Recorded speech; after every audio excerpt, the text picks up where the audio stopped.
Bonjour tout le monde, bonjour à toutes et à tous.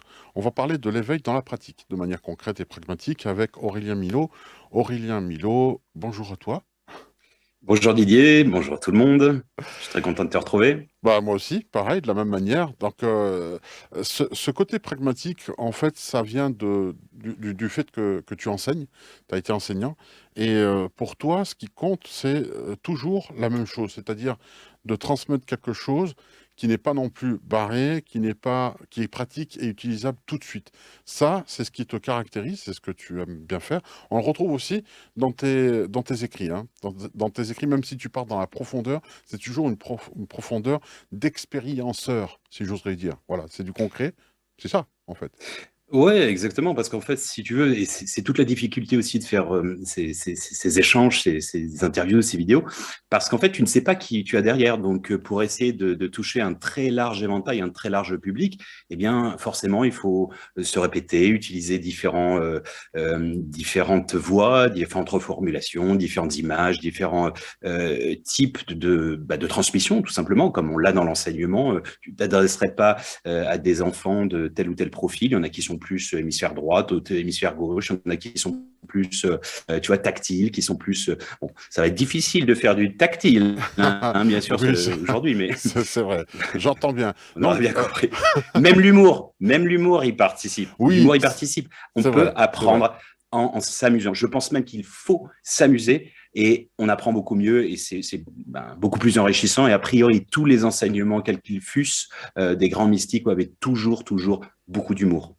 Beaucoup d'humour. Alors, lorsque tu as l'humour, ça veut dire en s'amusant aussi. Idriss Aberkan, que tu dois connaître aussi, parlait Oui. de cette économie de la connaissance et du fait que il donnait cet exemple en disant la nature ne fait pas de cadeaux. Et Mhm. souvent, c'est par le jeu que les tigres, les lions, les félins et puis n'importe quelle autre espèce apprend à se muscler, à se battre et à se défendre dans la nature. Donc, si c'est des proies à se cacher, si c'est des prédateurs à attaquer et à attraper leurs proies. Donc, preuve que le jeu, si la nature a décidé pour quelque chose, un enjeu aussi grave qui est des questions d'une vie ou d'une mort, si la nature a fait ce choix conscient, parler de la nature comme étant consciente, c'est un euphémisme, mais est-ce que c'est la réalité, le fait de s'amuser, d'apprendre en s'amusant, ça veut dire qu'on imprime mieux, c'est ce que tu as constaté? Oui, tout à fait, parce qu'en fait, tu casses en fait cette espèce de barrière qui est la focalisation ou la conscientisation. Et en fait, tu entres dans un autre état d'esprit, d'autres états ondulatoires au niveau du cerveau et autres. Donc, tu es plus dans le ressenti, dans l'intuition, etc. Donc, tu as meilleure capacité. Pourquoi on connaît tous des gamins qui ont appris, qui étaient très mauvais en anglais à l'école parce que ça les saoulait, ça les barbait, etc. Tandis qu'ils ont appris je sais pas, par exemple avec les chansons, avec les séries, etc. Et parce qu'ils n'ont plus l'impression, ils sont plus dans ce carcan. Il faut apprendre, enfin tu vois, la Oui, oui, oui, oui, rigueur. bien sûr. Et en fait, on touche une autre partie, on touche l'hémisphère droit du cerveau plutôt que l'hémisphère gauche. Gauche, c'est la rationalité, c'est le cartésianisme, c'est la structure, la dimension, tout ce qui est ressenti, c'est plus l'hémisphère droit. Donc c'est deux canaux tout à fait différents qui, à mon sens, permettent d'arriver à des fins plus intéressantes. À des fins plus intéressantes. On a un autre sujet que l'on vous proposera plus tard avec Aurélien Milot, mais qui est connexe pour moi, les différentes réalités.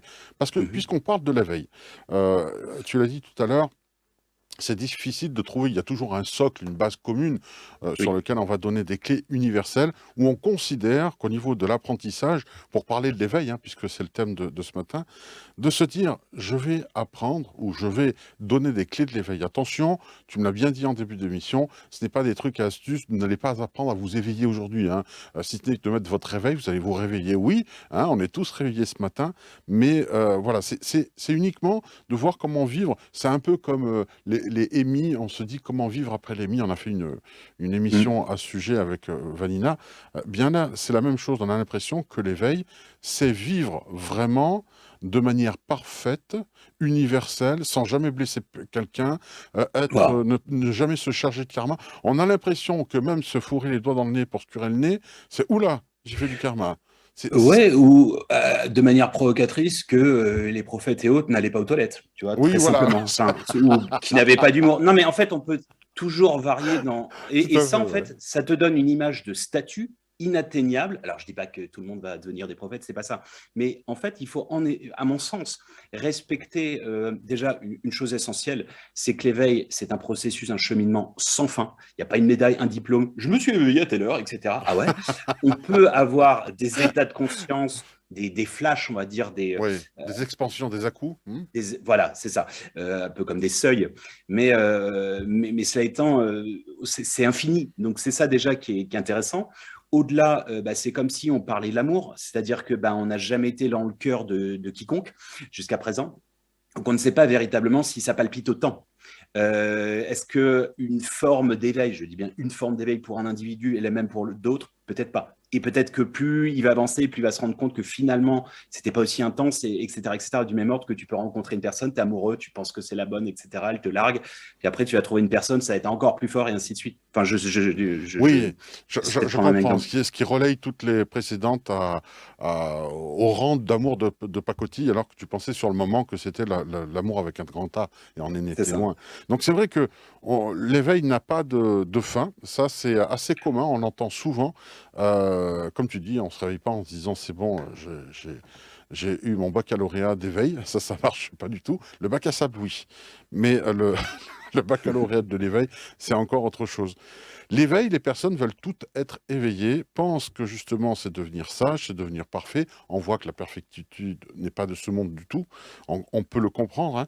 Mais d'un autre côté, il y a aussi le fait que l'éveil, ça aussi, ça permet de, comment te dire, ça interdit certaines choses. C'est-à-dire, il y a des pratiques que tu avais auparavant, avant l'éveil, tu t'éveilles, et ensuite tu te dis, bah, les gens vont pas me respecter si je commence à continuer à faire le pitre. Et Hmm. qu'après ça, si je dis je suis dans l'éveil, je suis pas crédible. Est-ce que ça peut être un frein à l'éveil? Mais tout à fait, c'est-à-dire qu'en fait, moi, justement, comment je déplore que ce soit un petit peu. Je vais donner un exemple. À l'époque, quand j'étais gamin, j'allais au catéchisme, etc., enfin, à l'église, et dès que je rentrais dedans, boum, l'orgue, j'avais l'impression de me faire engueuler, que j'allais passer du temps, que ça puait la poussière, etc. C'est très symbolique ce que je suis en train de dire. Je ne suis pas en train de contester Oui. les institutions de l'église. Je me disais, pourquoi en fait on n'aurait pas le droit de péter de travers ou sortir une petite vanne, etc. Bon, à son copain, machin. Si tu veux, je déplore en fait que ce soit un peu trop sérieux parfois. La vie, pour moi, justement, la pratique de la spiritualité, ça fait partie aussi du de l'ensemble, de l'intégralité. Et je pense que ça peut un peu altérer parce qu'en fait, sinon, tu sais, on se crée des images de statuts, de stature, et puis en fait, c'est pas nous, c'est un surmoi, comme on appelle en psychologie, en psychanalyse. C'est-à-dire, c'est ce à quoi on aspire, et en fait, on ne l'est pas concrètement. C'est-à-dire, ah, namasté, câlin de lumière, ah, amour inconditionnel. Et puis en fait, de temps en temps, il y a des pétages de câbles où tu as envie de tuer tout le monde. Et non mais Oui, oui, c'est vrai, ouais. d'un extrême à l'autre, Hmm. c'est-à-dire que ça ne sert à rien. Et ça, c'est extrêmement important à mon sens. Déjà, première chose dans l'éveil, c'est la maïotique, sans la faire trop pompeuse, c'est faire accoucher l'autre de lui-même. Mais pas d'un lui-même égotique, je suis ce que je suis et je vous emmerde. C'est déjà de se connaître, l'introspection. Connais-toi toi-même, mais tu connaîtras les mystères de Dieu et de l'univers, pour accéder en fait en enlevant toutes les masques de la mascarade, la personnalité, la persona. En grec, c'est justement de la Le masque, dramaturgie. ouais. C'est le masque qu'on revêt de par ton éducation, de par ta culture, de par ta langue, etc. Plein de choses, ton caractère. Bon, bref. Mais ça, c'est une illusion. C'est comme si, je sais pas, je suis un acteur et puis j'ai un tel rôle Oui, tu te mets un dans un bonnet, tu film. joues au Cyrano de Bergerac, quoi. Ouais, c'est C'est pareil. ça, Hmm. exactement. Donc, c'est pas ma véritable essence. Le véritable je suis, c'est justement une fois qu'on a enlevé on a le pèlerin qui pèle justement toutes ces facettes, et de là qui apprend à se connaître réellement. Donc, ça ne veut pas dire que c'est une guéguerre du genre je me bats entre guillemets contre, j'épouse mes démons, par exemple, mes traumas, je nettoie à l'intérieur de moi, etc. Ça fait partie du jeu, par exemple. Enfin, du jeu, de la vie, de l'éveil, du cheminement intérieur, qui peut prendre du temps, qui peut être difficile plus ou moins par rapport à une personne ou d'autre. Et en fait, ensuite, eh bien, on est apaisé. C'est-à-dire que il n'y a rien de mal en soi. Moi, je donne une technique, la technique du chaos, je suis plus dans la clé 32, ou pétage de câble. Ah ouais, ça fait du bien de péter un bon câble. C'est-à-dire, mais quelqu'un entre guillemets, je dis pas qu'il faille se mettre des quotas. Ah, tiens, je vais mettre un petit pop-up pour à 12h13, comme ça j'aurai mon bon pétage de câble. Ça veut pas dire ça. Ça veut dire qu'en fait, il faut savoir s'écouter. Je sais qu'en Asie, bien que les gens soient très, comment dire, très, enfin, timorés quant à leurs émotions, etc. Tu vois, de temps en temps, un Japonais ou un Coréen, il pète un câble, il gueule, etc. Puis après, désolé, tu vois. Ah, Et ça lui a fait du bien. Et oui, moi, bien sûr. je fais le test, par exemple, 1 minute, faites un truc, dites un maximum, gueulez et dites un maximum de gros mots. Vous allez voir comme c'est très difficile parce qu'on est très redondant finalement. On pense en avoir plein, on n'en a pas tant que ça. Gueulez, mais comme un putois. Alors, faites-le sous l'eau, c'est mieux, hein, dans une baignoire ou dans un lavabo. Et vous allez voir, oh, on se sent mieux. Allez courir, péter un câble comme ça fait du bien, c'est même naturel. Je pense que ne pas le faire, entre guillemets, eh bien, s'aspirait à une forme, non pas d'humanité, mais de divinité déjà réelle, enfin révélée. Or, bah, Oui. elle n'est pas encore de ce monde, elle est en instance, et c'est progressif, et puis ça fait aussi partie du jeu, de tomber, etc. Je te donne un simple exemple, je le relie notamment à la culture. Hein. Quand Jésus pète un câble avec le buisson ardent, eh bien, qu'est-ce que ça veut dire? Ça veut dire, un, qu'il est friable, qu'il est vulnérable à ses heures, il a le droit. Quand il pète un câble avec les marchands du temple, etc. Au-delà, c'est qu'en fait, donc le buisson, pour la faire simple, il s'énerve contre le buisson et le buisson meurt. Et donc là, il réalise, ah, tiens, si j'avais des pouvoirs divins, enfin, des habilités divines comme l'absolu là, eh bien, je pourrais faire vraiment des conneries. C'est-à-dire qu'un mec en bagnole, je sais pas, veut te foutre sur la gueule et tout, et puis tu le décimes. Tu vois ce que je veux dire? Donc, de revenir à une forme relativement simple finalement, pour moi, c'est essentiel. La voie du milieu, c'est aussi ça, c'est s'accepter en un jour sur deux, amour inconditionnel et haine inconditionnelle. Non, je plaisante. C'est une bonne balance, en fait. C'est ne pas être dans le côté, ce que je dirais, aseptisé de la spiritualité qui, tu sais, la dimension épicurienne, pardon, Épicure, c'est justement, bah, c'est la voie verticale et horizontale, c'est-à-dire l'épicurisme, on pense que c'est juste honorer la bonne vie, la bonne bouffe, la bonne chair, etc. Pas que, c'est ça, plus un alignement aussi vertical avec la spiritualité au quotidien, en fait. Donc, ça ne veut pas dire que. Tu vois ce que je veux dire? En fait, si on est trop dans un extrême ou dans un autre, du même ordre que bah, si ta vie, tu es uniquement dans le professionnel, bah, tu loupes un truc dans ta vie personnelle. Si tu es que dans la spiritualité, et ça, c'est un des problèmes, c'est que beaucoup ne voient plus, ne jurent que par la spiritualité. Pourquoi? Parce qu'il y a un phénomène donc de Maya, hein, comme on dit chez les hindous, c'est la levée des voiles, hein, c'est l'apocalypse, littéralement, la levée des voiles, la révélation dans le christianisme, c'est le djihad en islam, etc. C'est en fait, c'est la prise de conscience de ce que l'on est et de ce que l'on n'est pas, de ce que l'on veut et ce que l'on ne veut pas. Donc, ça fait mal intérieurement parce qu'on se rend compte des illusions, de l'hypocrisie du monde, des quadratures du cercle du système, etc., etc., intérieurement et extérieurement. Donc, l'un des premiers dangers à ça, c'est de se dire tout de la merde, c'est de la merde, on n'y arrivera pas, on baisse nos fréquences. Alors qu'en fait, justement, ça, c'est la première étape. La première étape, c'est la destruction. C'est de l'alchimie, hein, c'est la destruction et ainsi de suite. Ensuite, bah, le nettoyage et ensuite la transmutation. Oui, Solve Coagula, oui. Oui, donc, mais ça, c'est important parce que ça veut dire qu'il ne faut rien rejeter là-dedans. C'est pas, comment dire, il faut pas non plus, quand je dis la voie du milieu, c'est-à-dire que si on était exclusivement, on le voit, il y a un phénomène dans la spiritualité contemporaine qui est une sorte de fuite. J'aime pas ma vie, j'aime pas ma femme, j'aime pas mes gamins, je suis en guerre, etc. J'aime pas mon boulot. Eh bien, je me réfugie dans une accumulation de savoir, hein, sur les réseaux sociaux, sur peut-être des formations, j'en sais rien, etc. Et puis finalement, ça n'est qu'une accumulation de connaissances. Enfin, de savoir, pardon, non de connaissances. C'est jamais dire, ah, ça fait un peu pour peu, mais la véritable illumination, entre guillemets, réside non pas dans une accumulation de connaissances, mais dans un éveil de la conscience et du cœur qui traverse différentes étapes successives. D'accord? Il n'y a pas de médaille, etc.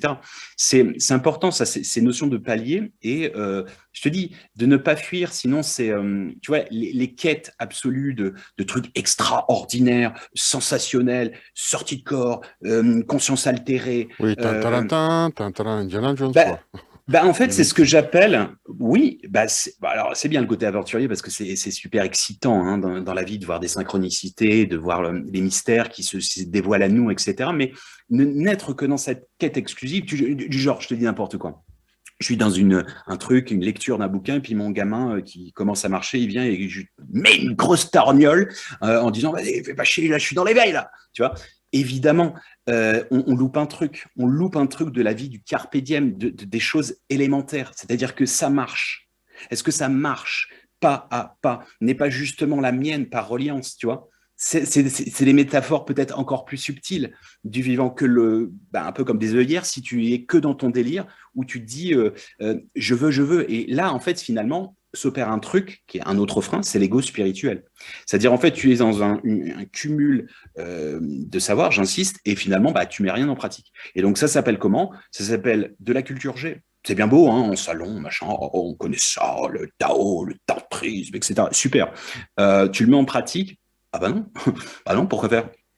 Si, non, non, Ouais, mais ouais, ouais, ouais. tu vois ce que je C'est veux la dire? différence entre le savoir et la connaissance, justement, hein. Voilà. C'est ça. Mm. C'est le gars qui, excuse-moi, hein, mais qui est conseiller, qui est en sexologie et qui n'a jamais pratiqué la chose mystérieuse. Ouais. Ou je sais pas, à l'époque, les prêtres qui donnaient des conseils matrimoniaux alors que Ouais. il n'était pas trop bien placé pour. Tu Non, vois, pour en parler. Ouais, c'est vrai. sans la pratique, on dit en anglais un truc assez simple. Je l'ai fait en traduction, c'est la pratique rend les choses parfaites. C'est-à-dire qu'en fait, sinon avant, excuse-moi, hein, c'est de la branlette. Enfin, c'est juste du savoir. C'est intéressant, c'est le premier pas, mais si d'aventure, on ne le met pas en pratique, ça n'a aucun intérêt. Et d'ailleurs, si on va un peu plus loin, c'est du même ordre que tu peux. On connaît des gens, quels qu'ils soient, hein, et dans le passé, que ce soit l'Inquisition, que ce soit certaines confessions, etc., ou encore maintenant, qui se pensent être dans l'éveil via certains courants, et en fait, bon, ils vont se comporter à faire leur truc, etc., dans leur culte, dans leur temple, dans leur lieu physique, et ils sortent de là, et puis ils se comportent comme, tu vois, comme des Oui, goujats. comme des goujats, ouais. Ouais. La spiritualité, c'est c'est contempler, c'est ouvrir le temple intérieur. C'est littéralement, en fait, il n'y a pas finalement la voûte céleste, elle est infinie. Donc elle est partout et en tout. Ces métaphores alors métaphore ou pas, mais dans le christianisme, par exemple, je fais toujours des références, j'essaie d'être le plus large possible parce que je n'épouse pas nécessairement Oui. je trouve des idées qui vibrent ou pas. Alors, cette idée, par exemple, de retrouver le Christ qui se réintègre à travers le jardinier, c'est quoi? C'est une invitation à ce que l'autre, ce qu'on appelle en arabe la baraka, l'autre apporte la bénédiction, ce qui est dans les ponts, enfin les piliers de l'islam également. Eh bien, ça veut dire que tu vois et tu ressens, enfin, tu vois à travers l'autre une émanation de la conscience divine, etc., etc. Alors, pour le meilleur ou pour le pire, hein, mais qui te permet d'avancer, d'accoucher de toi-même, etc., etc. Tu vois? Donc, en fait, c'est, à mon sens, ça, d'ouvrir vraiment dans une plus grande largesse ton cœur et puis aussi ta pratique. C'est-à-dire que tu peux voir de la spiritualité absolument partout. Mais vraiment, quand je te donne un simple exemple. Je travaille dans le textile à la base, ok? Je suis chef d'entreprise dans le textile, etc. J'ai travaillé 20 ans dans ma vie, je travaille encore. Je vois des métaphores tout le temps. C'est-à-dire que il y a des niveaux de conscience. C'est-à-dire combien de fois je me fais chier, je te dis franchement, dans les réunions, je suis là, ok, les tendances, machin. Et je vois des choses, c'est-à-dire les schémas trames, des fils conducteurs, plein de métaphores, rien qu'à travers un métier a priori futile. La mode, excuse-moi, c'est du futile. À part pour s'habiller, bon, une fois que tu as 3 pulls, c'est bon, on a fait le tour. C'est ce que je veux dire. Mais c'est intéressant où la mode, parce qu'on veut suivre des canons imposés, etc. Donc en fait, ça te révèle, il y a plein de niveaux de conscience. Et j'essaie de le voir avec plein de professions, et il y en a partout. Euh, que tu ailles, ne serait-ce que dans les, comment dire, dans les ramifications informatiques, des systèmes intégrés et tout, c'est fascinant. Je fais plein de parallèles justement avec la technologie parce que tout peut te ramener à une vibration spirituelle. Pourquoi? Parce que en fait, tu t'es reconnecté. C'est un point essentiel. On va peut-être développer un petit peu. Tu t'es reconnecté à toi-même et au tout en fait. Et donc du coup, la vie vibre en toi. Et donc les synchronicités, ça apparaît. Tu arrives à décrypter le langage subliminal de la nature, etc., etc. Et ça devient fascinant, passionnant. Alors là, tu viens de parler d'un point essentiel, c'est vrai, c'est de voir l'extraordinaire qui se trouve dans l'ordinaire. Il faut Oui. juste enlever la peau de sauce qu'on a devant les yeux, plutôt que de regarder le modèle hollywoodien. Il y a quelque chose qui paraît moins spectaculaire, mais qui est tout autant si on en prend conscience et qu'on arrive à goûter à ça, hein. C'est un peu comme quand on dit j'aime pas les épinards sans jamais en avoir mangé. C'est pas parce que c'est ragoûtant à la vue que ce n'est pas bon au goût. Alors, Mm. tu parles aussi de soupapes. Alors, ces soupapes-là, elles arrivent notamment quand tu as un rire incontrôlable, ça va tout arriver pendant des funérailles. C'est terrible, hein. Tu ris alors que tout le monde est triste.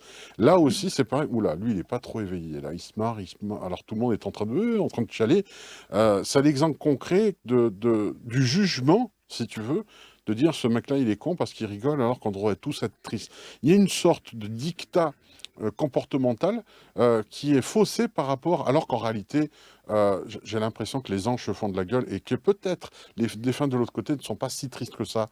En nous regardant, on doit se dire, putain, mais arrêtez de parler, de pleurer, quoi. Bah, je vais te dire un truc du vécu à l'enterrement de mon grand-père, et pourtant, c'est un départ volontaire. Donc, 78 ans, il se suicide. Bon, c'est un peu glauque quand même l'histoire.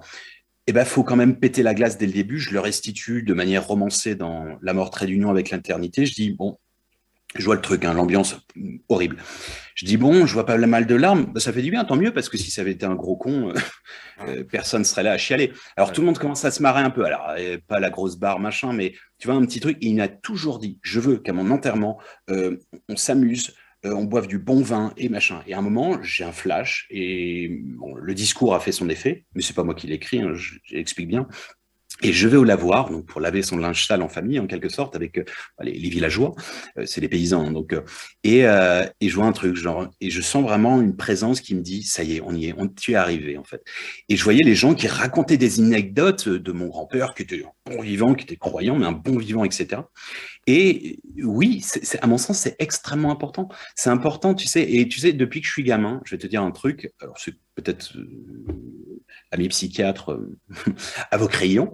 Depuis que je suis gamin, j'avais 2 ans, 3 ans, et encore maintenant, en fait, je vais te dire, quand tu dis les anges se marrent, eh bien, j'ai l'impression, tu sais, les Cosby Show, là, dans les sitcoms à la con, Ah oui. les trucs trop relous pour te rappeler qu'il faut rire parce que la blague est tellement puante, eh bien, en fait, j'ai l'impression que à chaque fois que j'en sors une, mais pour moi-même, donc même seul, je me tape des barres. Et je me dis, ah, ils doivent me maintenir en vie parce que je les anime un petit peu, je dois les faire un peu marrer. Et je pense que c'est important d'être dans cette vibration. Et il n'y a pas de mal en soi, en effet, à se taper une barbe. Bon, désolé euh, Oui, oui, oui. pour la On situation. devient leur moupette show à eux. Je crois que, Ouais, voilà, je on est pense. peut-être leur télé à eux, hein, leur Oui, sitcom, sauf que nous, on ouais, joue la vraie vie. Et mm, pour eux, ils sont conscients qu'on joue que le théâtre de notre vie, hein. c'est ça. Alors, le sujet connexe qu'il y aura dans une autre émission, c'est les différentes réalités. Alors, Mm, différentes réalités de l'éveil aussi, on pourrait en parler, puisque tu l'as dit tout à l'heure, tu as commencé à introduire le fait que tu expliques de manière très large, parce que tout le monde ne va pas raisonner avec la même chose pour pouvoir s'éveiller ou comprendre ce que c'est que l'éveil. Et tu parlais aussi d'à-coups. Donc, pour les à-coups, on va peut-être parler de validation, parce que quelque part, l'éveil demande soit d'avoir un maître, mais aujourd'hui, avant, quand l'élève est prêt, le maître apparaît, et Georges ça Collet apparaît, me oui. dit, quand l'élève est prêt, le maître se barre aujourd'hui. Donc, il se carapate. Et c'est un peu vrai parce que les choses ont changé. Je crois qu'il faut réinventer aussi cette chose-là. La validation des à-coups, est-ce qu'on peut la faire par soi-même en se disant, par exemple, tiens, hier encore, il s'est passé quelque chose, il y a eu un déclic, hier encore, j'écoutais cette musique, je l'aimais pas, et là aujourd'hui je ne la juge plus, j'essaie vraiment de m'en imprégner pour l'aimer parce qu'elle fait partie de la création de l'univers. Est-ce que c'est ça, validation d'un à-coup, par exemple? Je pense, en fait, la validation d'un à-coup, c'est comme en apnée, tu sais, les paliers qu'il faut respecter, parce que sinon tu te pètes un câble, littéralement, et tu peux mourir, Oui. dû à la pression. C'est quand tu es en paix, tu es apaisé par rapport à un truc et tu es dans l'unité. Alors, ça ne veut pas dire que parce qu'avant, tu n'aimais pas certaines musiques et puis que tu l'aimes.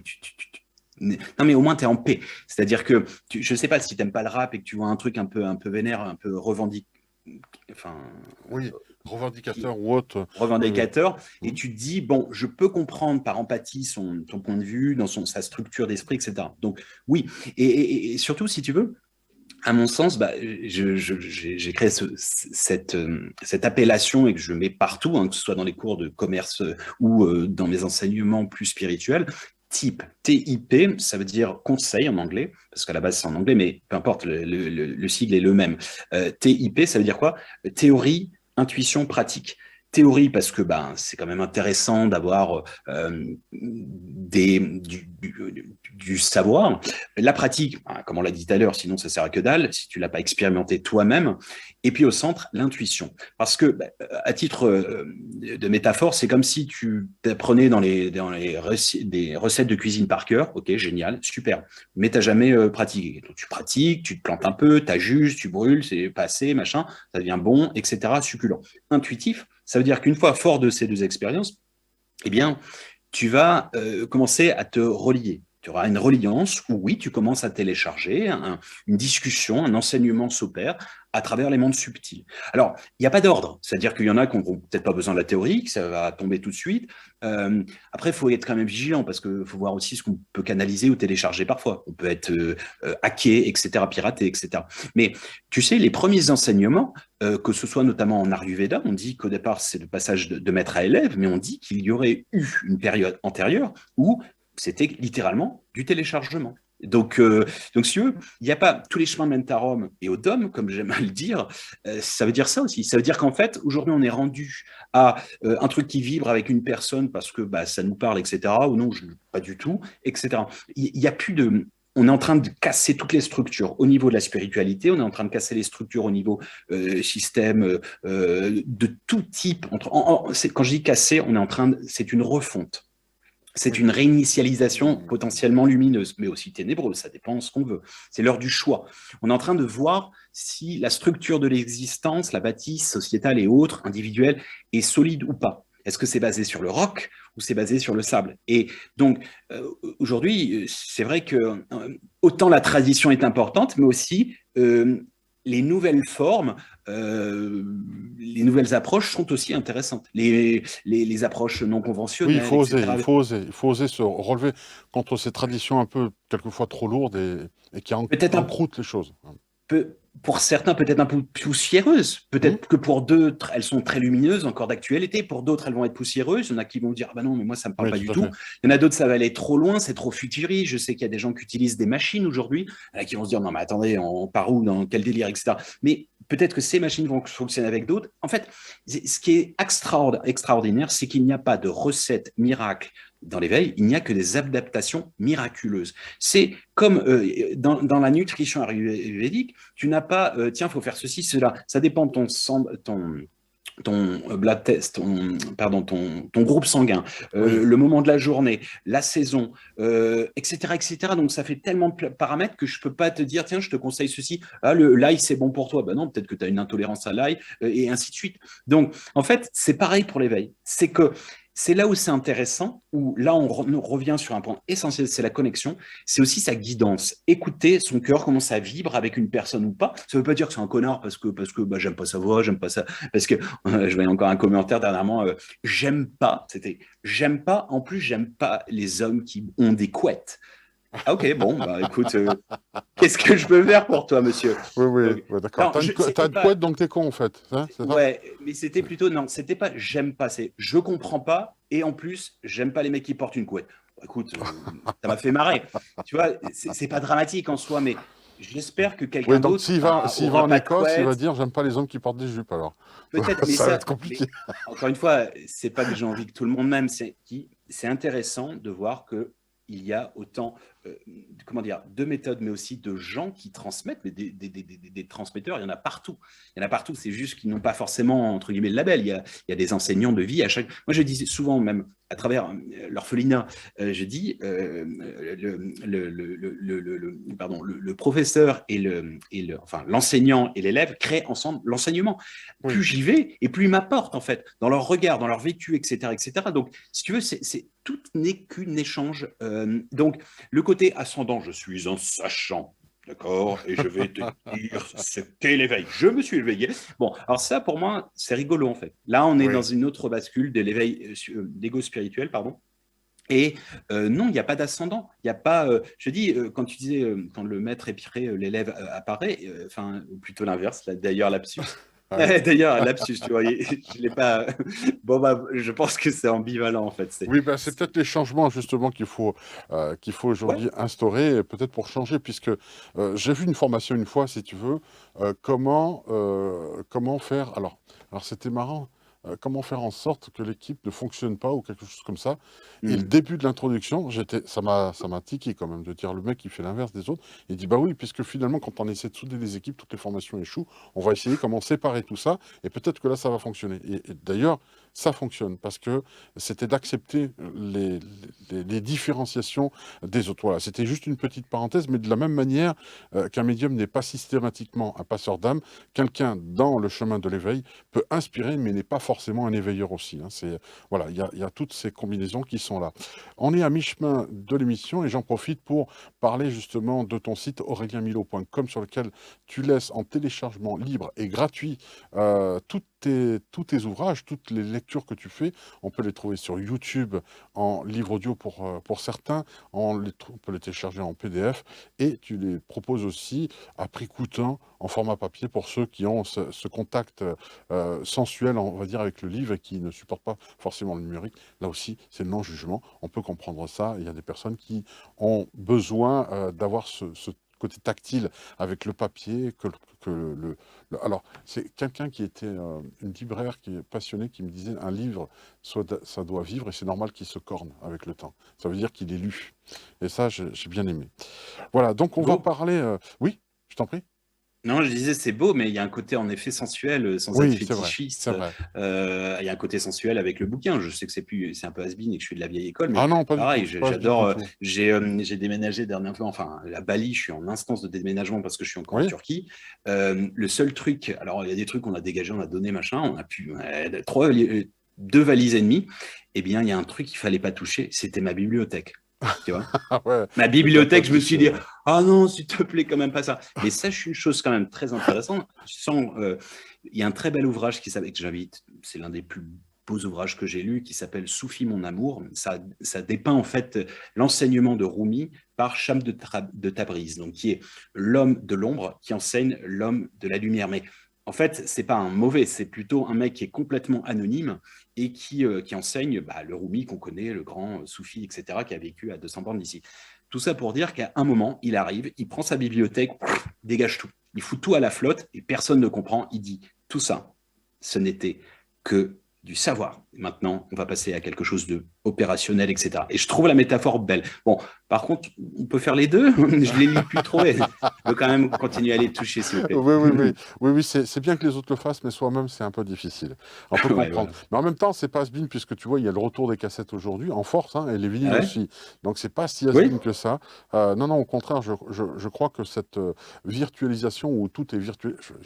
Tu te rends compte, il y a seulement 30 ans en arrière, on m'a dit, mais un jour, la musique, ce sera plus rien, ce sera des bits à travers les lignes téléphoniques. Et je leur dis, mais t'es malade, qu'est-ce que t'as fumé, hein. Ça va Et être une puis, grosse partouze. Pardon. c'est Il c'est le cas. y a Alors, quelqu'un qui a parlé à travers moi.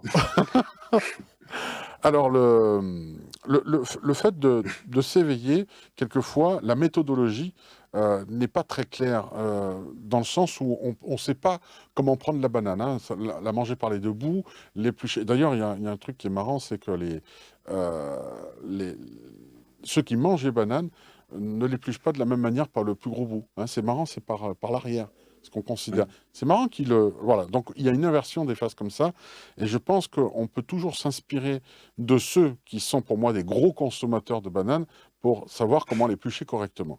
Ce que je veux dire par là, même si ça fait sourire, n'ayez pas l'esprit mal placé, s'il vous plaît. Un peintre s'inspire des maîtres. C'est-à-dire que si je veux Oui. un jour égaler Léonard de Vinci, même si je n'y arriverai jamais, un peintre va se mettre à copier les œuvres Oui. pour essayer de ressembler à Léonard de Vinci, ou si son délire c'est le cubisme, il va s'attaquer aux œuvres de Picasso. Est-ce que finalement l'éveil, c'est marcher dans les pas de ceux qui nous inspirent pour dire je vais faire pareil pour comprendre quel déclic il a pu avoir, quels sont ses à-coups à lui, peut-être que ça va m'inspirer quelque chose. Est-ce que c'est ça la méthodologie? À mon sens, hein, c'est notamment l'un des premiers pas, en effet, que j'invite les gens, notamment dans mes formations et autres, en ligne ou autres, mais c'est ce qu'on appelle un benchmark. Un benchmark, ça veut dire point de repère en anglais, ça veut dire même quand tu travailles dans le marketing, tu vas voir ce que la concurrence fait, et puis voilà, tu crées en général comme tel. Alors, you benchmark, ça veut dire quoi? Bah, c'est ça, sauf que c'est un néologisme, ça veut dire ça à l'échelle humaine. C'est-à-dire qu'en fait, moi, j'invite les gens à regarder, à lister, par exemple, une vingtaine de gens dans leur entourage qui les inspirent, d'autres connus. D'accord. Et en voyant un petit peu quelles ont été leurs difficultés, leurs schémas, etc., etc. Pas de faire un copier-coller, parce qu'on est tous uniques, parce que ça marche pas forcément. Hein, c'est pas parce que tu as un môme, ok, il déifie papa, il a sa vie, il a son propre cheminement, etc. Donc on est tous uniques et on le voit quand on a des frères et sœurs, tu peux avoir la même éducation, ça fera pas le même résultat, même des jumeaux, pour te dire. Donc moi, j'invite vraiment à s'inspirer en effet d'avoir des mentors, hein, pas des menteurs, hein, des bonis mentors, qui nous inspirent, qui nous révèlent par rapport à leur schéma, en fait, par rapport à ce qu'ils ont fait. Et de voir même déjà une première chose, à mon sens, qui détend un petit peu, c'est quand on se rend compte, un, que tout le monde va aux toilettes, ça c'est une évidence, mais surtout que tout le monde a des casseroles, tout le monde a un sac de pierre, c'est-à-dire le corps de souffrance. On s'est tous fait larguer, on a tous chialé, on a tous eu des peines, enfin des peines liées à des deuils, etc. Et puis ça arrivera probablement encore, etc. Donc l'histoire de vouloir briller plus que le soleil, c'est mort. Enfin, c'est pas mort si vous voulez vraiment, hein, mais bon, c'est de savoir que, ok, on est tous humains comme ça, mais c'est intéressant, ah, oui, oui, de s'inspirer des figures qui, encore une fois, deux choses, dans notre entourage, ou je sais pas, on a tous, j'ai pas un grand-père ou machin, un aïeul qui, waouh, c'est un mec qui nous a, ou une femme, une grand-mère qui nous a enseigné un truc, tu vois, le langage du cœur, etc.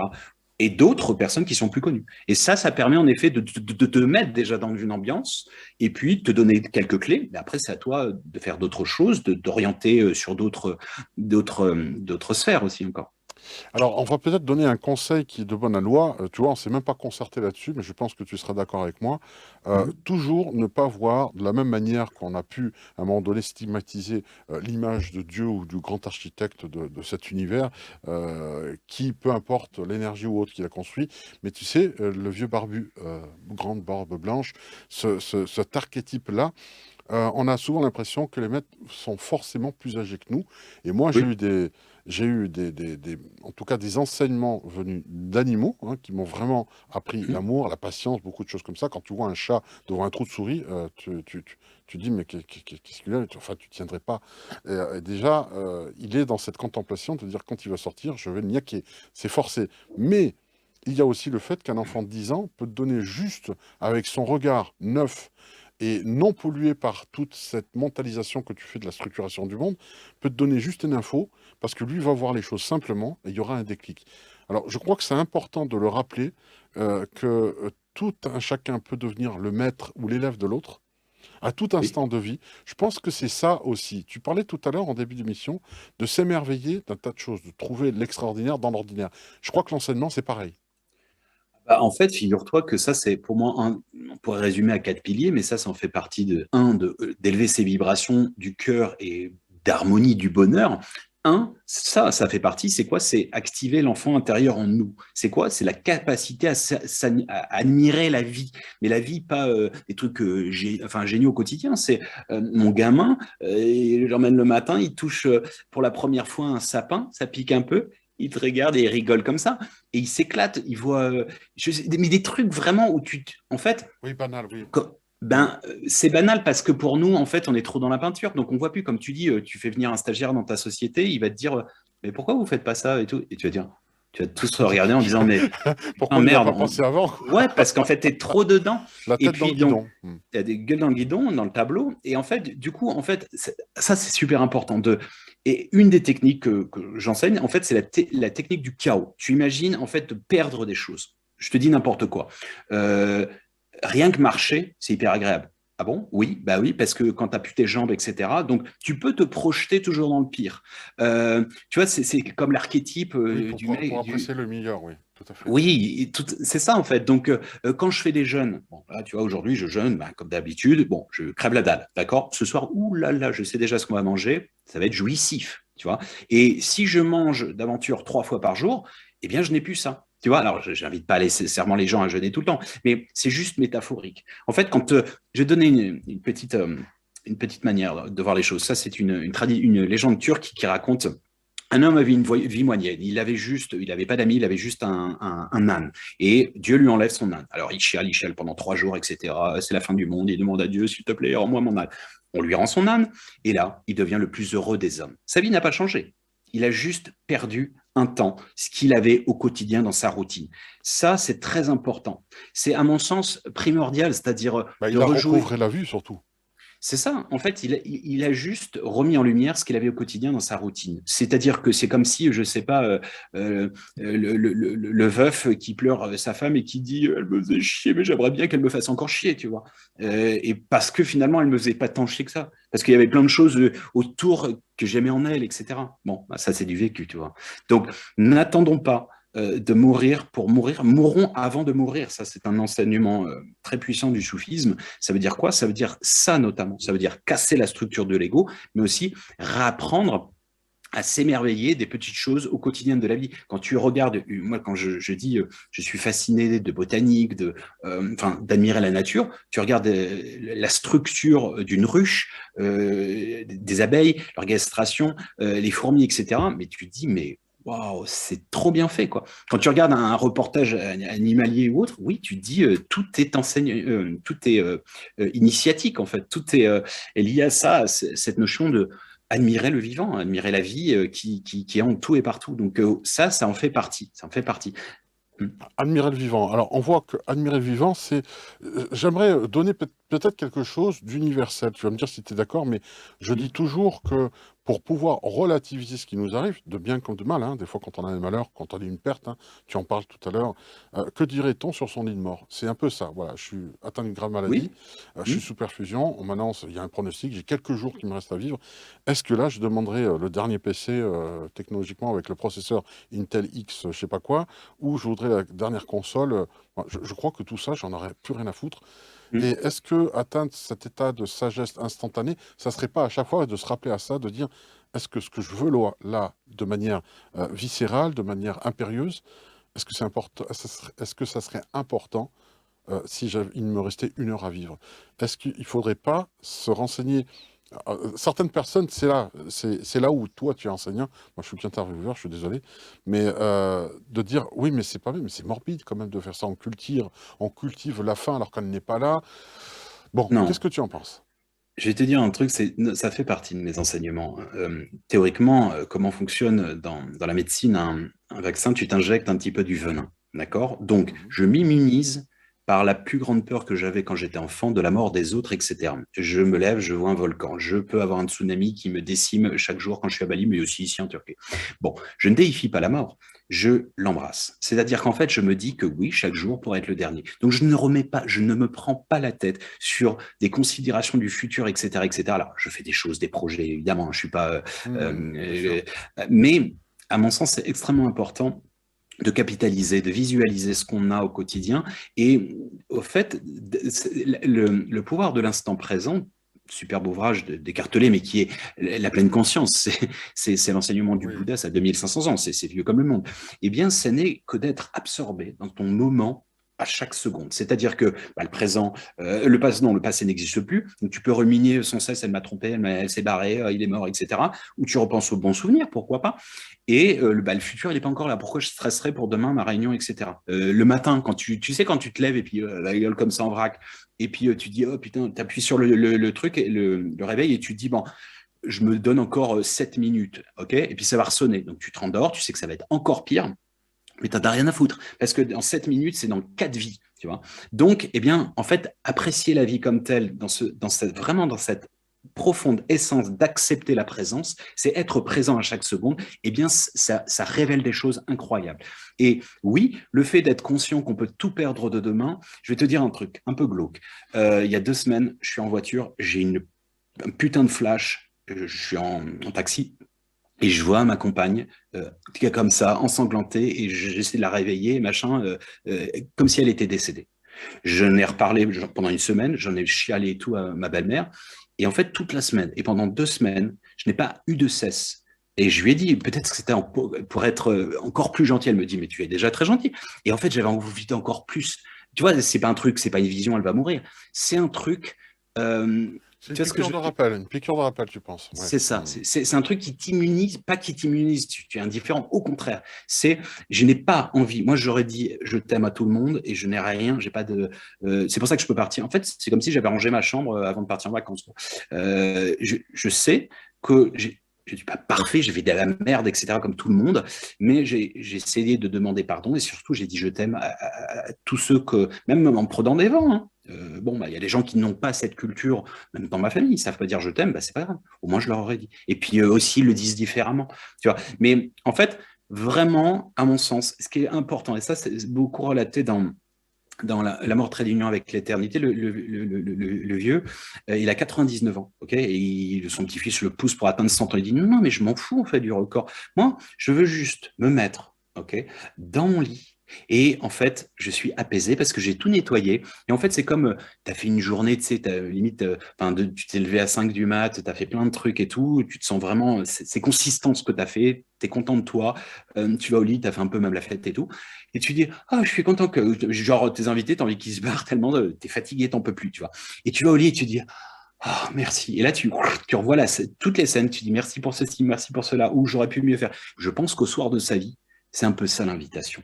Et donc, à mon sens, c'est ça l'éveil, c'est d'être en paix avec soi-même, mais à chaque moment, pas de se fusiller, j'aurais dû faire ceci.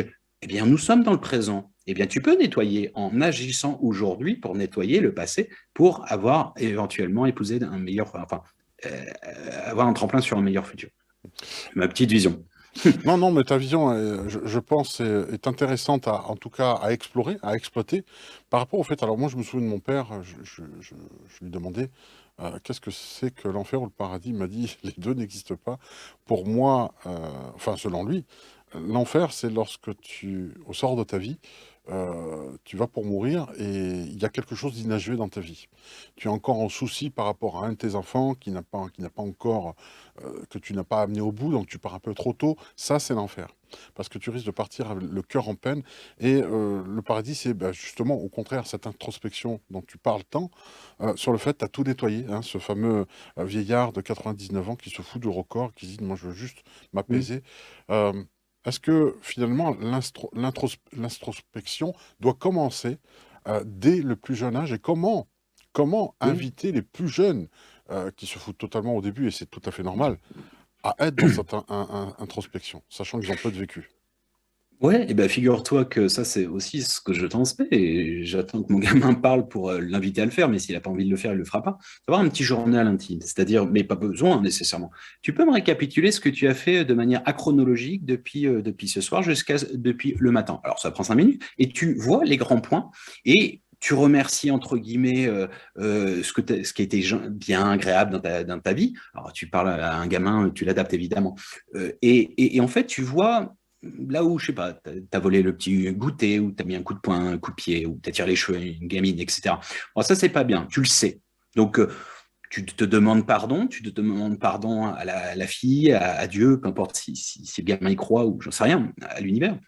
Et en fait, là, déjà, tu t'améliores. Et tu essaies aussi de pratiquer très vite, ce que j'enseigne notamment à l'orphelinat, l'empathie. L'empathie, c'est la capacité à se projeter dans le système intégré de la personne. Alors, ça fait un peu pompeux comme ça. En gros, pourquoi il réagit comme ça? Tous les maux de notre planète peuvent être absorbés rapidement si on arrive à se mettre, à se projeter. Oui, C'est à ça comprendre aussi, hein, pourquoi l'autre réagit de cette manière, c'est vrai. tout le monde pense, et on le verra dans un autre volet, les différentes perceptions de réalité, les réalités superposées, quasiment tout le monde pense avoir raison. Donc, mais l'introspection, pour revenir à ta question initiale, c'est important de savoir, du même ordre qu'à titre personnel, c'est bien de connaître ses forces et ses faiblesses, ses défauts, ses qualités, d'amplifier ses qualités, de travailler éventuellement si ça vibre en vous, sans être un Superman ou une Superman. Euh, et de tenter de s'améliorer sur les points négatifs. Et ça arrive qu'on soit mal luné, qu'on soit fatigué, etc., qu'on soit un con, mais ça arrive à tout le monde, c'est normal. Ah bon, excuse-moi au fait, hein, pour hier, etc. J'étais mal luné, enfin, franchement, ça n'excuse pas, mais je suis désolé. Voilà, boum, on passe à autre chose. Si la personne n'est pas rancunière, elle te fait pas chier pendant 10 ans, elle te sort pas les dossiers à chaque fois, Bah, c'est des petites choses comme ça, tu sais, ça fait partie de l'éducation de base d'enfants à parents, enfin d'une famille, c'est une cellule familiale, mais aussi de là, ça, de l'éducation, tu sais, l'école révolutionnaire et tout le programme qu'on enseigne à Bali et qui verra le jour physiquement et en ligne dans le futur, dans quelques années. Eh bien, c'est basé sur des choses comme ça, élémentaires à savoir. Et en fait, si tu veux, euh, le continuum que nous avons comment dire, dans nos retraites spirituelles, enfin, holistiques plutôt, de Chambali, eh bien, c'est pas le continuum. Enfin, Chambali est le continuum de ce qu'on essaie de mettre en place avant. C'est-à-dire que Chambali, c'est une joke, c'est une blague. On ne devrait pas arriver à 50 balais comme certains, je vois arriver avec tous les trucs bien faits pour eux, la liste, la to-do list, tu sais, de tout ce qu'il fallait faire dans la matérialité, et on se sent plus profondément creux, et dès que tu vas commencer à mettre un petit coup dans l'abdomen, ça chiale. Ça chiale parce qu'on se rend compte qu'il n'y a pas de consistance, il n'y a pas de dimension existentielle. Pourquoi? Parce qu'on s'est déconnecté. C'est un mot essentiel, important. On n'a pas été, en fait, on est déconnecté dans notre incarnation. C'est le principe de base, on vient du grand tout, donc on se fragmente du grand tout pour connaître l'expérience de la dualité, mais qui est pluriple, hein, qui est plusieurs. Et de là, en fait, l'idée, c'est de recomposer les pièces comme ça et de reconnecter, mais se reconnecter à soi, au genre humain. Même un mec que tu n'aimes pas, c'est pas grave, tu peux le respecter. Il joue son personnage, il joue dans sa pièce, et ainsi de suite. Se reconnecter à la nature, c'est pas bobo, hippie, on fume des pètes et je roule des pelles à l'arbre. C'est pas que ça. La nature, c'est vraiment de se ressourcer dans le silence. Je sais plus, je crois que c'est Pascal qui disait, il liait ça en fait à l'éveil, c'est de savoir rester seul dans une pièce plus d'une heure avec soi-même. Mais il a raison. Tu vois ce que je veux dire? Tout l'entertainment, ce qu'on appelle le tititainment. Tititainment, en psychologie, ça veut dire en fait, tit, c'est le sein matriciel, c'est la bouffe, c'est la thune, c'est tout ça. Et entertainment, bah, c'est le loisir, c'est le truc, on consomme du football, des machins, et puis on passe au zapping. Oh, chiant, like, dislike, machin. Enfin, tu vois, tu es dans un truc où fout du pré-mâché, etc. Prenons le temps, donnons-nous le temps, reconnectons aussi à ça, au silence. Le silence, comme j'avais conclu, souviens-toi de... merde, je l'ai plus, c'est de Rumi, qui disait le silence est le langage de Dieu, tout le reste n'est que mauvaise traduction. Donc, écouter le silence dans la nature, les petits oiseaux, etc., ça fait du bien, en fait, tu te ressources naturellement. Comment dans le bitume, dans le béton, on arrive à être reconnecté? Alors tu vas me dire, oui, mais on a tous des parcs, on a tous la possibilité d'aller se ressourcer, ça coûte que dalle, hein. Faut pas, tu prends un ticket de bus et puis tu vas en forêt, ou je sais pas, ça dépend des gens s'ils ont la montagne ou la mer ou pas, même dans le plat pays qui était le mien, hein, j'ai refait 4 mois là il y a pas longtemps, et bien j'allais tous les jours marcher au lac, etc., dans les terris, on n'a pas de montagne, etc. Eh bien, c'est important à mon sens. Et puis, au-delà, les énergies en général, les énergies, ça veut dire le monde de l'invisible. Quand j'entends parfois, c'est pas un jugement quand je dis ça, c'est gentil. Quand je dis, j'aimerais bien me reconnecter à mes guides, aux mondes invisibles, aux messages subtils et tout, je dis, mais en fait, c'est juste qu'on les a tous. C'est juste qu'on attend en fait qu'on nous envoie un fax ou, enfin, fax, je suis de la vieille école, un email, etc. Mais c'est pas comme ça, c'est des flashs. C'est de l'intuitif. Il y a des messages partout, comme disait Victor Hugo. C'est une triste chose de considérer que la nature parle et que le genre humain reste sourd. On a des messages au quotidien. C'est juste qu'on n'est peut-être pas toujours réceptif. On manque un peu de sensibilité. On n'arrive plus à prêter l'oreille, à croire aux belles histoires, etc., etc. Mais tous ces schémas de reconnexion, c'est ça qui est primordial. Les hyper-connexions, comme je les appelle, les hyper-connexions virtuelles. J'ai 50 000 followers, j'ai swallowers, j'aime bien dire ça, elle est belle celle-là, hein, pour ceux qui comprennent l'anglais. J'ai 5000 contacts en Facebook, bon, j'ai 3 potes et demi, dès que j'ai un problème, j'en ai plus que moi-même. Tu vois ce que je veux dire? C'est ça. Tout ça, c'est pas méchant de dire ça, c'est de reconsidérer ça. Cette crise existentielle, enfin, cette crise sanitaire a été une crise existentielle. Donc, c'est des prises de conscience aussi, c'est positif. De se dire, ouais, qu'est-ce qui me manque viscéralement? Tu sais, il y a cette belle phrase de, et sans la faire trop pompeuse, d'Elif Shafak que j'adore, c'est un écrivain turc, franco-turc, qui dit, peu importe qui nous sommes, tout au fond de nous, nous nous sentons tous incomplets. C'est comme si nous avions perdu quelque chose et expérimentions le besoin de le retrouver. Et c'est quoi ce quelque chose? On a perdu un truc depuis notre naissance, mais on essaie de le retrouver, mais on ne sait pas ce que c'est. Alors on pense que c'est la flamme jumelle, l'homme idéal, la femme idéale, etc., etc. Et en fait, peut-être c'est pas ça. Peut-être c'est juste se retrouver avec soi-même et l'univers, la connexion avec le tout, Oui, être peut-être en amour avec soi-même, c'est déjà ça pour pouvoir être en amour avec les autres déjà. Alors pour aussi. justement ces silences dont tu disais, on en parle notamment en musique. Les musiciens, les Mm. plus grands musiciens du monde, hein, et qui à un moment donné sont en bout de carrière et n'ont plus rien à prouver, disent qu'ils préfèrent le silence à la musique de plus en plus, hein. Donc forcément, quand ils se retirent, Oui, et la véritable musique se situe entre les notes, ce ne sont pas tant les c'est sons ça. qui comptent, mais de C'est respecter, c'est d'écouter ça. les silences qui séparent les sons, qui donnent toute la valeur au son, hein, qui les met en relief, et c'est ces silences-là qui sont plus importants que les sons. Au niveau solfégique, n'importe quel bon prof de musique vous le dira, c'est pas les sons qui comptent, c'est les interstices entre, et donc les silences. Hein, les Exactement. soupirs, quarts de soupir, on les nomme pas comme ça pour rien. Hein, tu vois, il y a le soupir et on est dans l'inspiration, dans la respiration. Et je trouve ça intéressant. Alors, on va parler peut-être de cette. On va fictionnaliser la chose pour conclure cette émission. Peut-être de parler, je pense que ça fera consensus, hein, personne ne va discuter là-dessus, du moins j'espère. Il y a tellement de regards de réalité, mais que l'humanité est dans une période, dans une phase plutôt juvénile.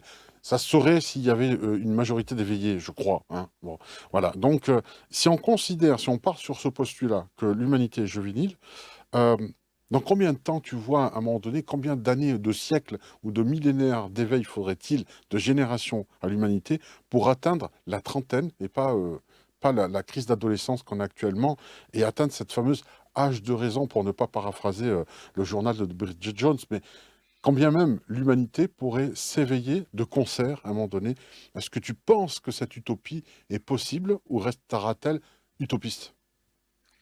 Euh, on aura l'occasion aussi de vous revoir dans les différentes réalités, et puis aussi avec tout ce qui est espace-temps, enfin, avec Christophe. Je pense, je ressens, euh, dans 10, 20, 30 ans. Voilà.